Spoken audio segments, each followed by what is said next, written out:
Hi hello నమస్తే welcome to spicy crunch. ఈ రోజు చాలా హెల్దీ అలానే ఒక ఓల్డ్ యూనిక్ రెసిపీతో మీ ముందుకు వచ్చామండి. అదే తెలగపిండి కర్రీ. ఈ తెలగపిండి కర్రీలో చాలా హెల్త్ బెనిఫిట్స్ ఉన్నాయి. ఇది బ్యాక్ పెయిన్ కి బాగా పనిచేస్తుంది. అలానే బాలింతలకి చాలా మంచిది. ఇది తినడం వల్ల మిల్క్ ఫ్లో పెరుగుతుందని మన పెద్దల నమ్మకం. అందుకే పిల్లలు పుట్టగానే కంపల్సరిగా దీన్ని పెడతారు. అలాంటి కర్రీని చాలా సింపుల్ గా జస్ట్ 5 minutes లోనే చేసేసుకోవచ్చు. అది ఎలానో చూద్దాం రండి. ఇప్పుడు స్టవ్ మీద పాన్ పెట్టి 2 టేబుల్ స్పూన్ల ఆయిల్ వేసి హీట్ అయ్యాక 1 స్పూన్ ఆవాలు, కొద్దిగా జీలకర్ర, 1 స్పూన్ పచ్చెనగపప్పు, 10 నుండి 15 వెల్లుల్లి రెబ్బలు వేసి తాలింపుని ఫ్రై చేసుకోవాలి. ఈ కర్రీలో వెల్లుల్లి రెబ్బలు వేస్తేనే ఆ టేస్ట్ చాలా బాగుంటుంది. అలానే బాలింతలకి మంచిదని కూడా వెల్లుల్లిని యాడ్ చేస్తారు. ఇవి ఫ్రై అయ్యాక 5 ఎండుమిర్చి, కాస్త కరివేపాకు రెబ్బలు, 2 పచ్చిమిర్చి వేసి తాలింపుని ఎర్రగా వేపుకోవాలి. ఈ కర్రీలో కారం ఎండుమిర్చి నుండి వస్తేనే టేస్ట్ చాలా బాగుంటుంది.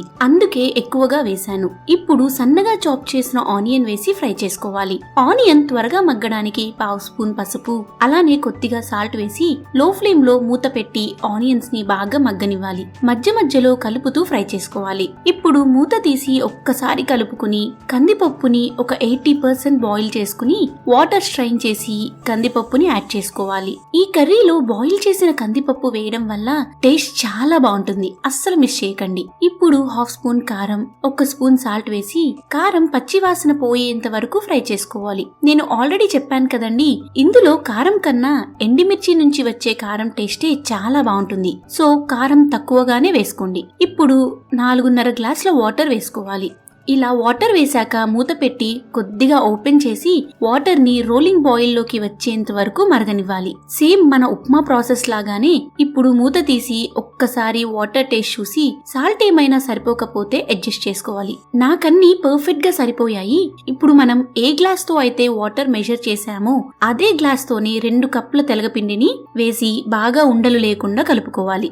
ఇది సేమ్ 1:2 క్వాంటిటీలో 1 కప్ తెలగపిండికి 2 కప్పుల వాటర్ లాగా వేసుకున్నాను. సో నేను 2 కప్స్ తెలగపిండికి తీసుకున్నాను కాబట్టి 4 గ్లాసుల వాటర్ కి ఇంకొక 1/2 గ్లాస్ వాటర్ యాడ్ చేసి వేశాను. ఇలా కలుపుకుని మూత పెట్టి ఒక 5 నిమిషాలు లో ఫ్లేమ్ లో కుక్ చేసుకోవాలి. ఈ కర్రీ కొద్దిగా ఎక్కువగానే చేసుకున్నా పర్లేదండి. మనం ఉట్టి కర్రీనే తినేయొచ్చు. ఆ టేస్ట్ అంత బాగుంటుంది. చూసారు కదా, కర్రీ పర్ఫెక్ట్ గా కుక్ అయ్యింది. ఇప్పుడు ఒక్కసారి కలుపుకుందాం. ఈ కర్రీ చూడ్డానికి అచ్చం ఎగ్గు పొరుట్లాగానే ఉంటుంది.